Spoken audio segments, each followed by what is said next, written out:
lo tenemos a Carlos Germano, enorme analista político fundamental hoy para tratar de entender un poquito dónde estamos parados. Así es. Carlos, querido, ¿cómo va? Hola, ¿cómo les va? ¿Qué dice? Muy buen día. Querido amigo, ¿cómo Muy va? bien, buen Todo día, bien, ojalá todo sea un bien. buen día, ¿Cómo ojalá están? termine siendo un buen día. Pero hay muchas cosas, lo charlaba con Raulito en la apertura del programa, hay tantas cosas que veo que se repiten, viste, como una espiral permanente en este país, hay tantas cosas que van a pasar esta tarde que yo ya vi tantas veces. Sí, yo creo que es así como lo estás planteando. Digamos como que el déjà vu es permanente en la Argentina, porque no terminamos de tocar los temas de fondo. Y yo creo que uno de los temas centrales para mí de todo este proceso es desde lo social y desde lo político. Desde lo social, en todas las barriadas populares, lo que se rompió claramente en los últimos 20, 25 años es lo que mi generación y la generación de ustedes fue, digamos, como un mantra que nos dieron siempre, que es la movilidad social o lo aspiracional. Digamos, eso está totalmente roto. Hoy tenés pibes de entre 15 y 24, 25 años, el 50% no termina el secundario.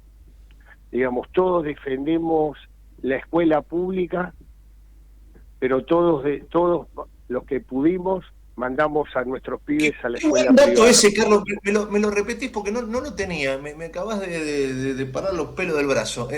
¿Tan así es ese porcentaje? No lo tenía tan grande. De escuela secundario, casi el 50% de esa edad que te dije, entre los 15, 16 y 24, 25 años. Que por distintas razones, ¿no? Porque la escuela no es el lugar de contención y educación, o porque fueron padres o madres, por distintas razones, eso quedó totalmente roto. Y en el cual uno, que viene de la escuela pública, formado en todo lo que fue público, cuando fue padre, al menos estoy hablando de mi experiencia y muchísimos de mi generación, y creo que de tu generación igual, optaron por escuelas privadas si lo podían hacer, porque la escuela pública no era el grado de contención y de formación que históricamente contuvo. Después estaba leyendo hoy un informe del padre Sarrazaga, donde hablaba de que 6 de cada 10 pibes de las barriadas populares, en líneas generales, están vinculadas a la droga, como consumo o como vendedores. Entonces digo, eso está, digamos, y cruza todo el país, no pasa solamente en el conurbano bonaerense o en determinadas áreas de la capital federal. Esto pasa, viste, en el Gran Córdoba, en el Gran Santa Fe, en el Chaco, en Mendoza. Estos cruces son clarísimos. Y después tenés el aspecto político. En el aspecto político donde indudablemente toda esta situación que te estoy describiendo de lo social, en el cual los partidos tradicionales no lo pudieron domar, optaron por alguien totalmente disruptivo, que es Javier Milei. Llega Javier Milei con un elemento por ahí que era difícil de ver. Javier Milei llega porque fue el que mejor capitalizó y pudo liderar ese hartazgo ciudadano que había. La bronca. Sí. Y después logró... No llegó de un plato volador, lo digo siempre, no, ¿viste? Porque te creer que llegó, que la gente estaba loca y el sábado de la noche se tomó un vinito. ¿Viste? No llegó por eso. Pero totalmente. Y tuvo la virtud hasta hace semanas o meses atrás, que él, como siendo presidente, seguía liderando el hartazgo ciudadano, con un excelente primer año, y que después, digamos, Davos, con Davos, digamos, donde quiso jugar un rol de estadista y filosófico y generó un barullo bárbaro, empezó a lindar con la corrupción con respecto a la emisión de ese famoso, la divulgación, no sé cómo quieran llamarlo, del famoso post en su red X. y después terminó, digamos, en un enchastre institucional nombrando por decreto a jueces de la Corte. Que eso indudablemente generó un antes y un después. ¿Por qué? Porque eso fue pérdida de confianza. O sea, digamos, hubo muchos sectores que venían acompañando, y que no es que se hayan ido o que no, o que van a acompañar otra propuesta. Lo que digo es que se perdió confianza. O sea, hasta dónde Javier Milei está dispuesto a cambiar en profundidad temas que indudablemente marcaron una ruptura histórica en la sociedad argentina, que se dejó de lado lo aspiracional, se dejó de lado esa movilidad social, y donde el Estado, digamos, fundamentalmente a través de la educación, era el motor central. Bueno, eso que está roto, lamentablemente, digamos, Javier Milei todavía no entró a trabajar en eso fuertemente. Digo, y aparece este escenario donde hoy lo que empieza a primar es un grado de incertidumbre generado por el propio gobierno nacional. Y ahí estás viendo las distintas situaciones que venimos viendo en una semana, que bueno, esperemos que hoy no sea lo que pasó el miércoles pasado, pero estamos en un tema de mucho desgaste, de mucho peligro, de mucha angustia, donde lo que nuevamente quedó en el escenario político, económico y social es la incertidumbre. Es una gran descripción, Carlos, la que hace. Sinceramente, es una foto extraordinaria de lo que estamos viviendo hoy. Yo me quedo, Carlos, con esta cuestión que tiene que ver con lo que hablabas de la educación, ¿no? Que es la crisis claramente. Uno siempre plantea la crisis económica, la emergencia económica. La crisis claramente lleva como 40, 50 años y es claramente educativa, ¿no? Justamente estos chicos que hoy se van del colegio por alguna u otra razón, son parte de una generación que nos va a gobernar. Digo, por lo tanto el futuro es claramente incierto. Y al mismo tiempo te das cuenta que de uno y otro lado de la grieta no van a las cosas, porque no les interesa, porque ya fallaron, porque no saben o porque no quieren, no importa, no van a las cosas, se quedan jugando su propio juego. Yo le decía recién a Gustavo que a mí me da mucha bronca estas dos Argentinas, ¿no?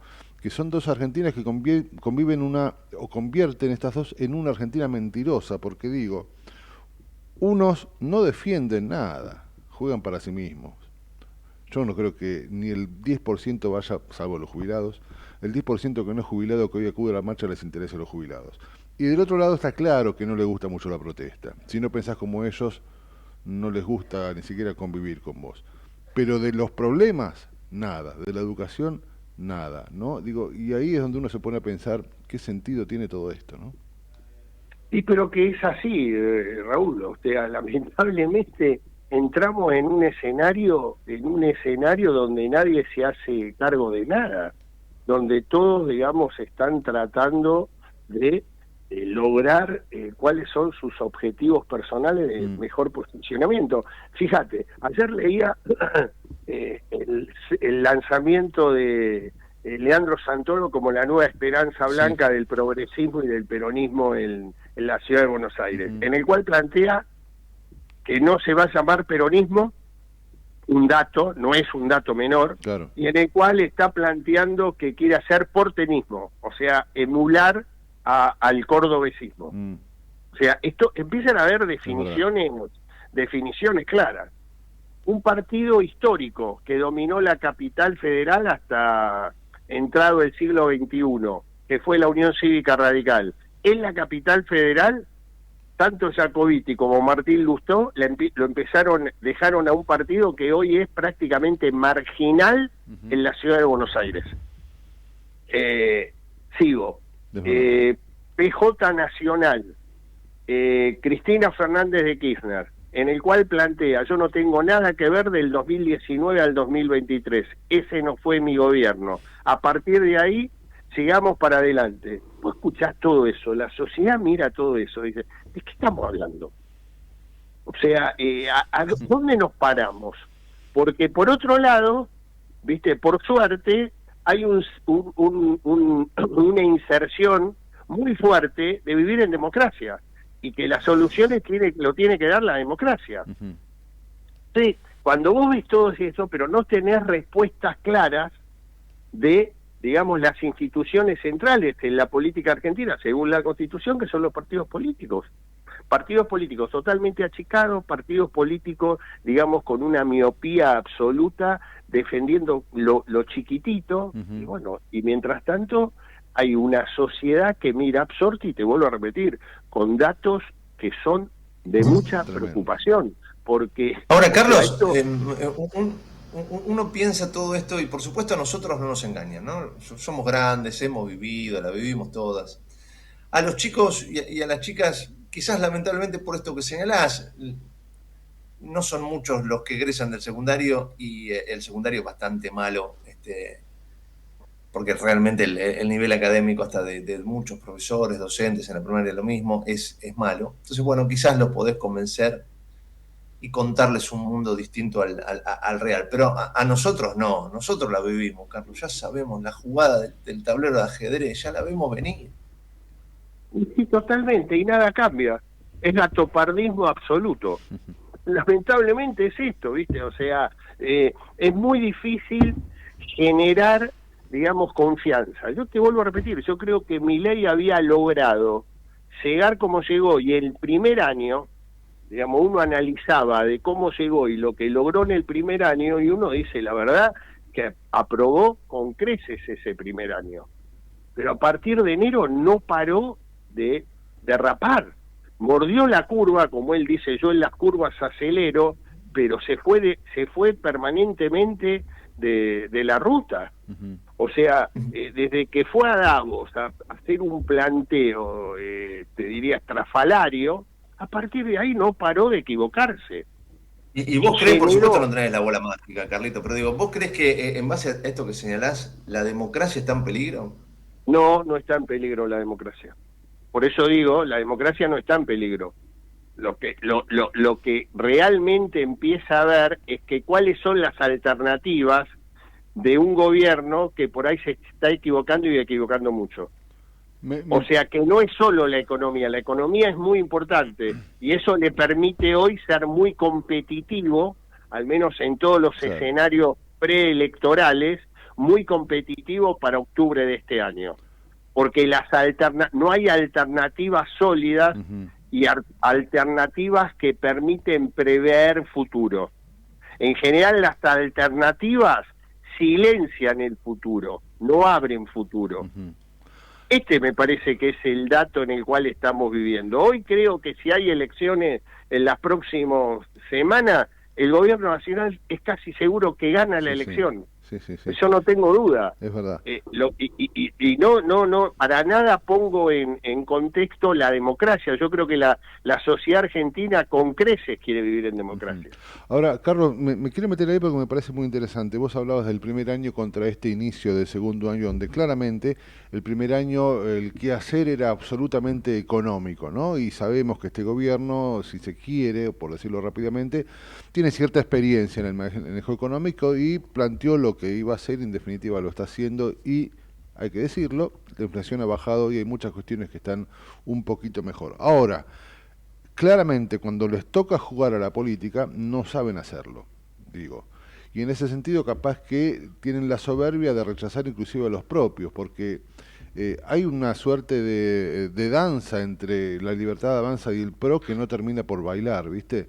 Digo, ¿qué pasa en este sentido? Están dejando de lado la política, y tal vez es lo que se viene, porque si la economía empieza a mejorar de alguna manera, bueno, después les toca a la política, y ellos claramente acá se nota que no entienden demasiado o que no saben, y tampoco pareciera que se dejaran ayudar por una idea del PRO, que supuestamente son los que estarían más cercanos a ellos, ¿no? ¿Vos cómo ves eso? A ver, yo lo que veo es que inexorablemente eso tiene que terminar en un acuerdo. No, creo que el tema central de la diferenciación es la ciudad de Buenos Aires. Claro. O sea, y fundamentalmente, te digo, esto lo hablo con total impunidad, si querés. Son, digamos, las cajas y los negocios del distrito más importante mediática y económicamente, que es la ciudad de Buenos Aires. Digamos, ese me parece que es el eje de desunión, y un Mauricio Macri que creo que subestimó de entrada al presidente. Pensó que el presidente iba a necesitarlo mucho más, digamos, su sapiencia, su experiencia, y quiso, digamos, caminar mucho más rápido de las necesidades que tenía el presidente. Y me parece que esto fue lo que produjo el primer desgaste. Ellos saben perfectamente, tanto los violetas como los amarillos, que la provincia de Buenos Aires, si van separados, no tienen posibilidad alguna y que el peronismo nuevamente, las posibilidades del triunfo son ciertas.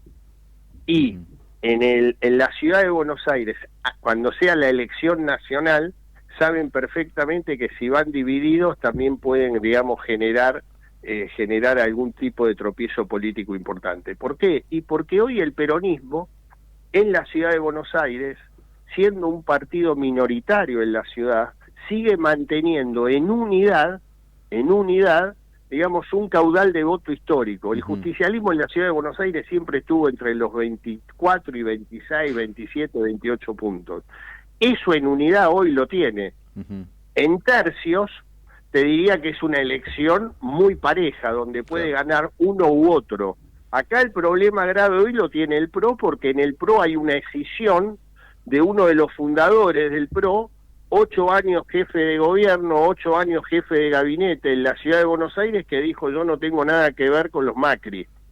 Porque en definitiva, las diferencias sustanciales son temas personales, por eso digo lo de la ciudad de Buenos Aires.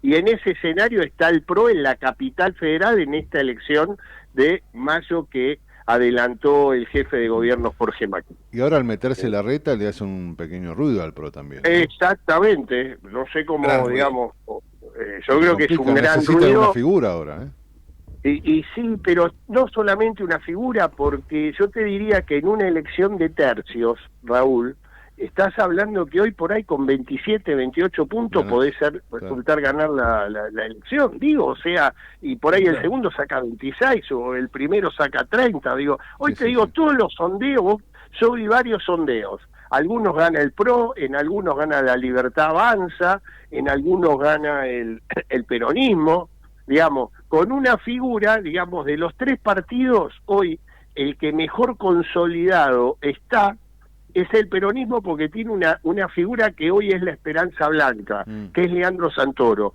No es que Leandro Santoro le amplía el radio de acción electoral, no, pero es un nombre que está ligado a la ciudad de Buenos Aires, es un nombre que caminó toda la ciudad de Buenos Aires permanentemente y hoy lo hace competitivo.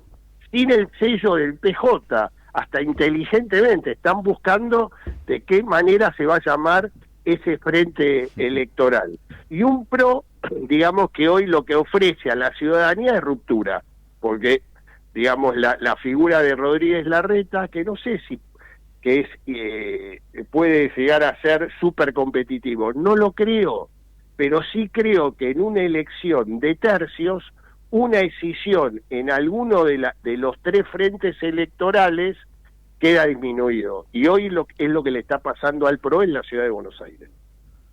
Carlitos, querido, como siempre, gracias por ayudarnos a pensar un poco en este país complicado en el que vivimos. Abrazo grande y esperemos que no lamentar ningún incidente. Así es, ojalá. Gracias, Dios, abrazo grande a ambos. Chau, chau. Abrazo, Carlos.